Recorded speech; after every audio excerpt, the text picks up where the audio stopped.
Hello everyone, welcome to Advanced Real World Hacking with Practical Videos course. I'm your course instructor Snehal, and the topic for this lecture is backdooring Android apps for fun and profit. This course will help you understand how hackers hack into victims' phone to steal all information and control phone remotely. The course is divided into two parts. In the first section, we will learn how to generate a malicious Android app using Metasploit to hack into victims' phone. In the second section, we will cover how to backdoor almost any Android application available on Play Store or elsewhere for hacking victims' phone. Let's go to the demonstration part. Go to Kali Linux machine and open the terminal. In first section, we will see how to generate a simple malicious Android app using Metasploit. We will make use of MSF Venom tool to generate the malicious app. Type in MSF Venom with the option H to check out the different options available within MSF Venom.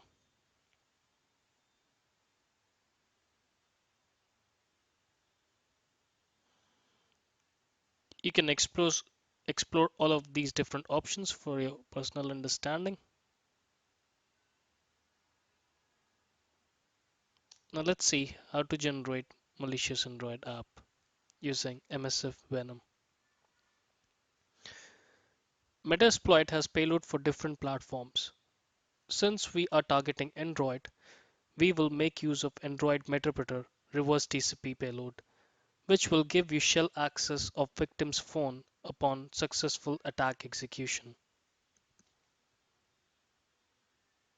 Let's see how to generate the payload. We'll type in MSF Venom with the option PP stands for payload, and we will use Android Meterpreter reverse TCP payload.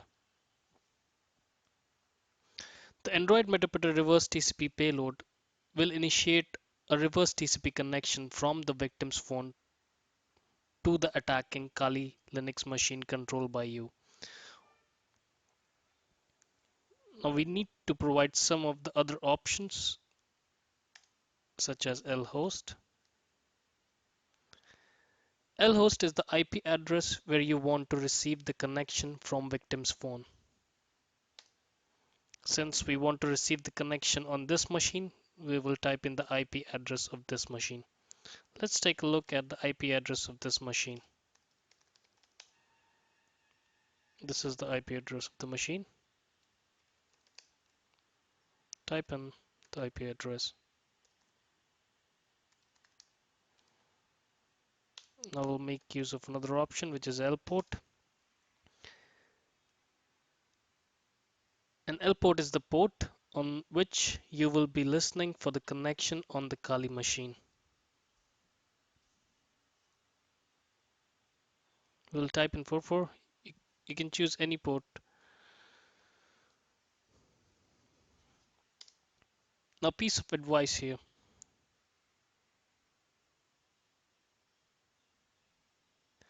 In case you want to use public IP address in order to target victims which are not in the same network, you can use public IP address in place of lhost section.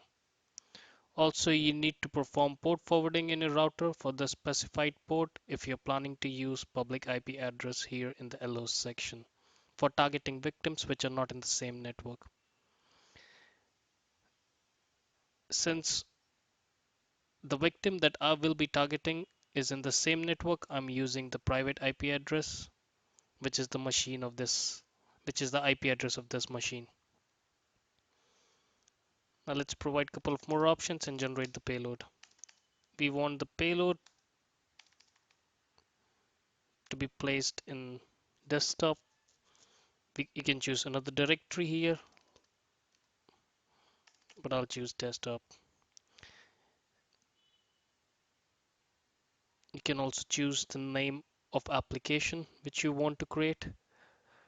I'll choose the name as game.apk. Let's check again if everything is set right. Looks great. Let's hit enter and it will generate the payload in few seconds. Now the payload has been generated successfully and is available on the desktop as game.apk.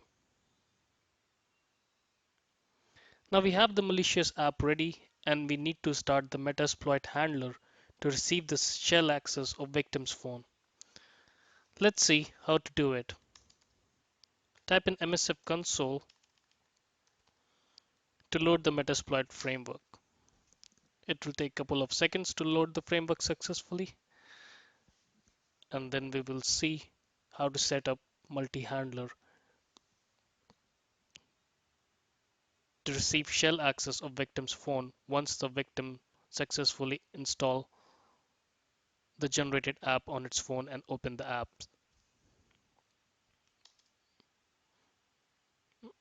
Metasploit has loaded successfully. Now let's see how to set up multi-handler. Use exploit multi-handler. Handler has loaded. Now we will set the payload for handler. We will use the same payload which we had used while generating the payload.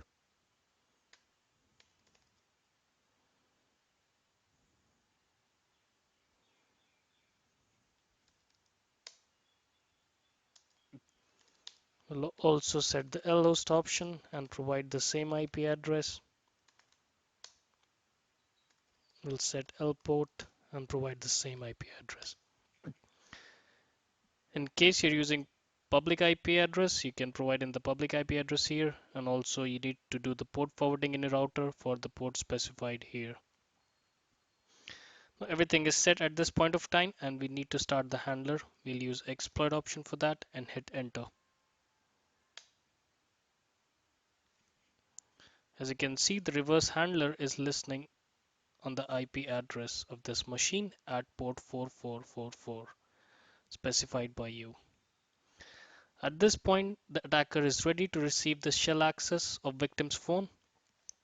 All he has to do is trick the victim into installing this app on his phone. Now let's see how to do it. One way is to directly send this APK file to the victim through mail and ask him to install the new game, and he will do it. I'll show you another way where you can host this APK file on an Apache server controlled by you, and you can provide the IP address or the URL from where victim can download the APK file. Let's go to the root desktop directory. Here we can see our game.apk file. Let's copy it to the var www.html directory, which is the Apache directory for hosting files.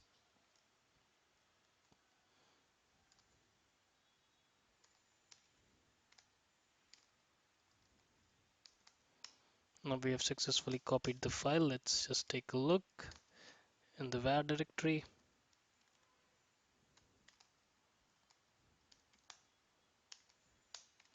Here it is. Just remove the default index.html file and we will start the Apache service.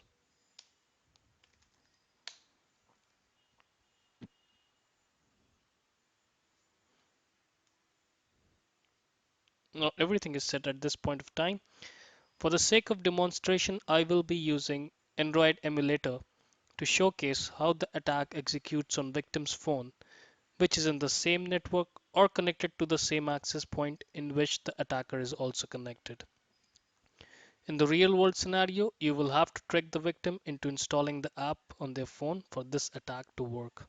Now let's see how it happens on victim's phone.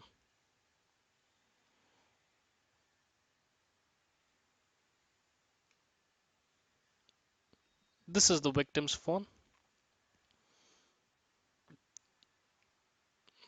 Now victim can access the IP address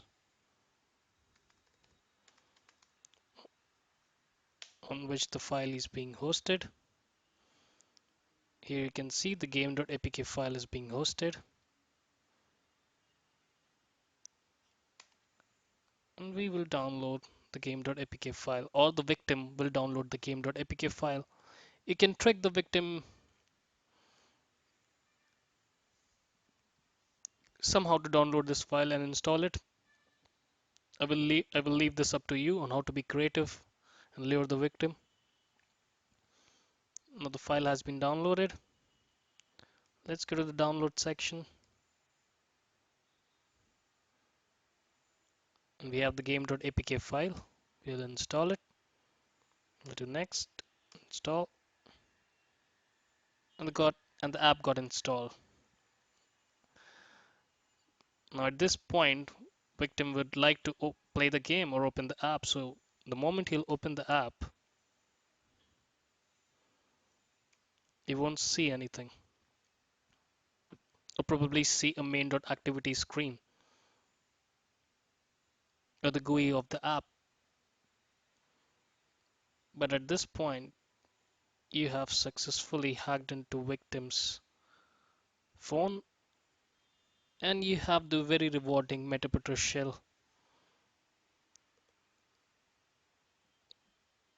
open for you.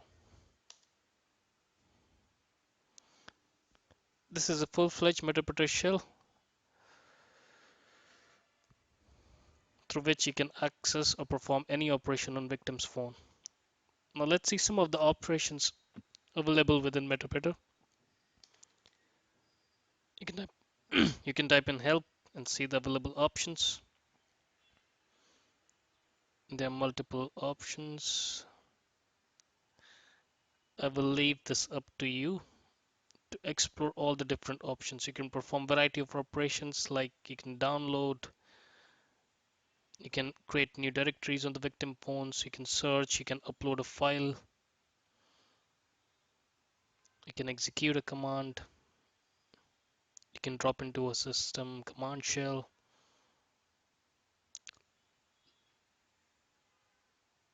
Let's do a sysinfo command, and I'll show you some of the interesting command after that.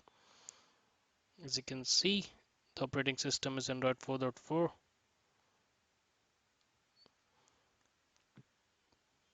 Now at this point you might be interested in stealing user contacts of the victim, so we can use this option dump contacts for that. You can also steal call logs. You can also dump SMSs from the victim's phone. You can also check where the victim phone is positioned. You can use geolocate for that. You can record the mic. You can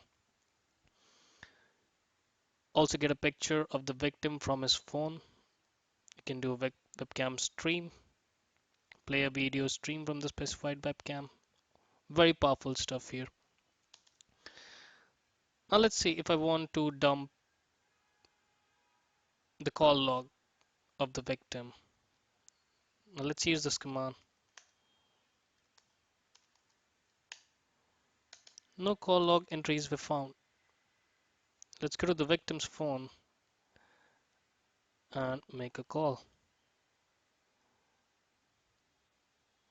1, 2, 3, dial.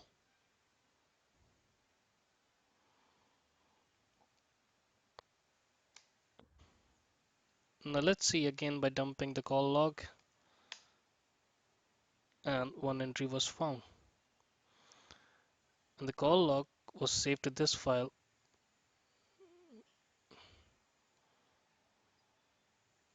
which you can find in the root directory. Now do a cat call log. Here you can find all the information. This is the victim's IP address, and the number on which the call was made is 123. It was an outgoing call and stuff like that. As you can see how powerful this Metaprotector shell is, and you can opt to almost any information from victim's phone. I hope you enjoyed watching this. Now we will be covering the section 2 of this course, which is backdooring almost any Android application available on Play Store or elsewhere. Let's get into this part, and I will leave this up to you to explore the different options once you have the Metro Shell access of victim's phone.